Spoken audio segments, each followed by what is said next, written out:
The 26th of May in 1964. London waits to welcome the President of the Republic of the Sudan, His Excellency General Ibrahim Aboud. The first state visit ever paid to Britain by a President of the Sudan. At Victoria Station, Her Majesty Queen Elizabeth II, with members of the royal family, waits to greet the President, due to arrive by train from Gatwick Airport outside London. Among the distinguished people also gathered to welcome him are the Prime Minister, Sir Alec Douglas-Home, the Foreign Secretary, Mr. Butler, and the Lord Mayor of London.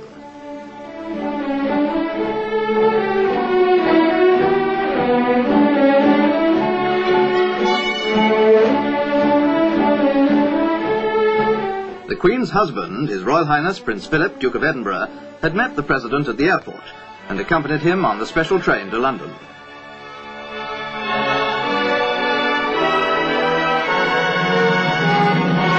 The Queen presented her aunts, the Princess Royal and Princess Marina, Duchess of Kent, and her uncle, the Duke of Gloucester.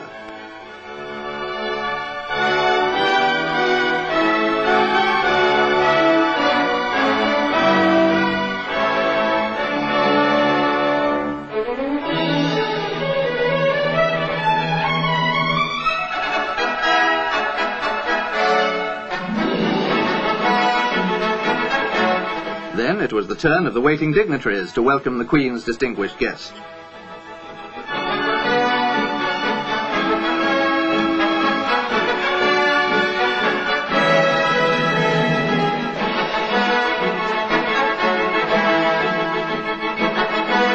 Outside the station, in the gaily decorated streets, crowds waited to cheer the President, while a salute of 41 guns was fired in his honour.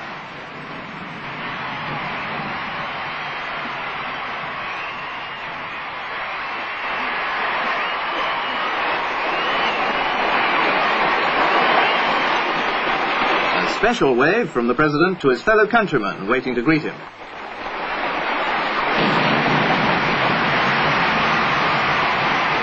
Followed by the members of their suites, the President and the Queen were accompanied by a sovereign's escort of household cavalry as they drove to Buckingham Palace, the Queen's London home.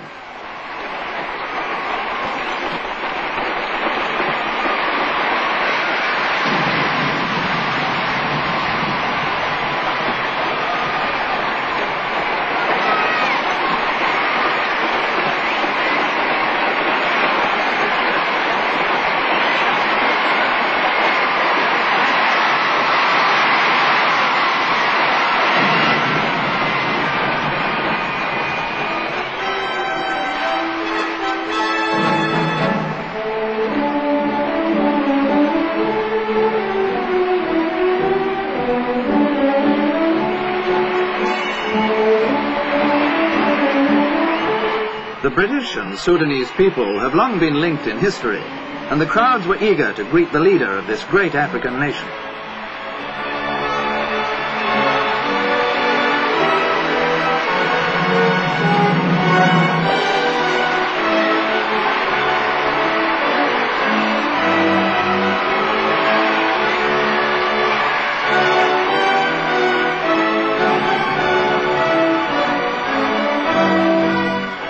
Later that day, the President visited Westminster Abbey, where Britain's sovereigns have been crowned for nearly 1,000 years.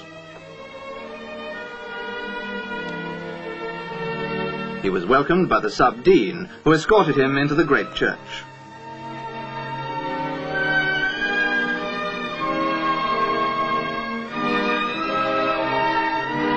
At the grave of the unknown warrior, the President laid a wreath in tribute to the British servicemen who died in 2 world wars.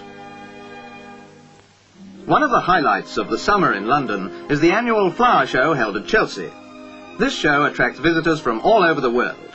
On the second day of his visit, the President, who is keenly interested in all forms of horticulture, was able to see some of the new strains of flowers produced by Britain's growers, as well as mass displays of all kinds.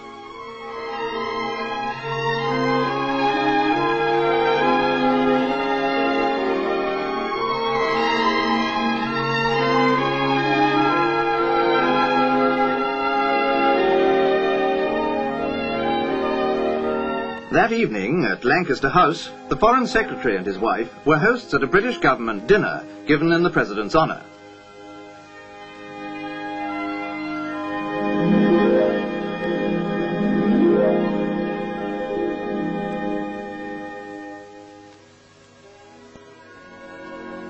Later, the same night, the President travelled north to Edinburgh, capital of Scotland.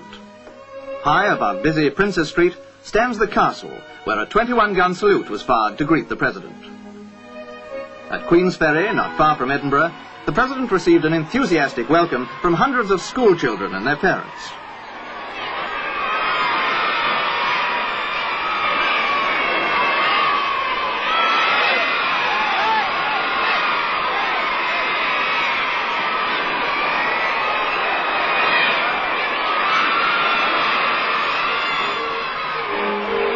From Queensferry, it's only a short distance to the new Forth Road Bridge, now under construction alongside the famous Forth Railway Bridge.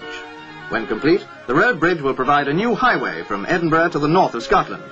It'll be the longest bridge in Europe and the fourth longest in the world. The President spent some time looking at the structure and talking to some of the men working on it.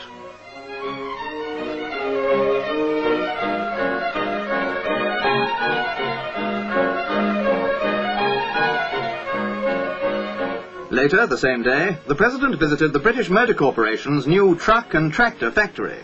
4 years ago, this site was open land. Today, the factory makes 40,000 vehicles every year.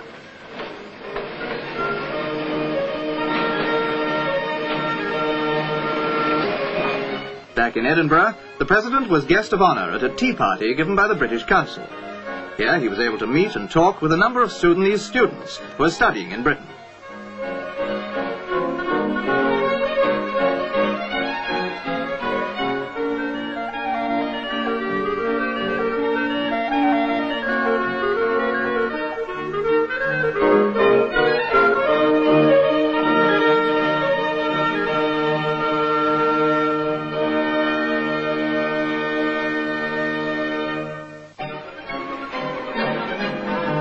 In Glasgow, the largest city in Scotland, an extensive redevelopment scheme is in progress. Old buildings are being knocked down to make way for modern homes. Some of Britain's foremost architects are designing buildings for this new area. The President's keen personal interest in the project was enthusiastically appreciated by the people of Glasgow.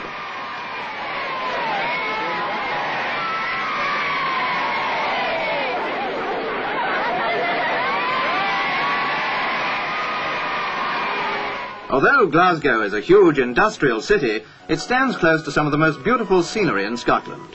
A fine way to enjoy it is to take a steamer across Loch Lomond, one of the most famous and lovely stretches of water in Britain.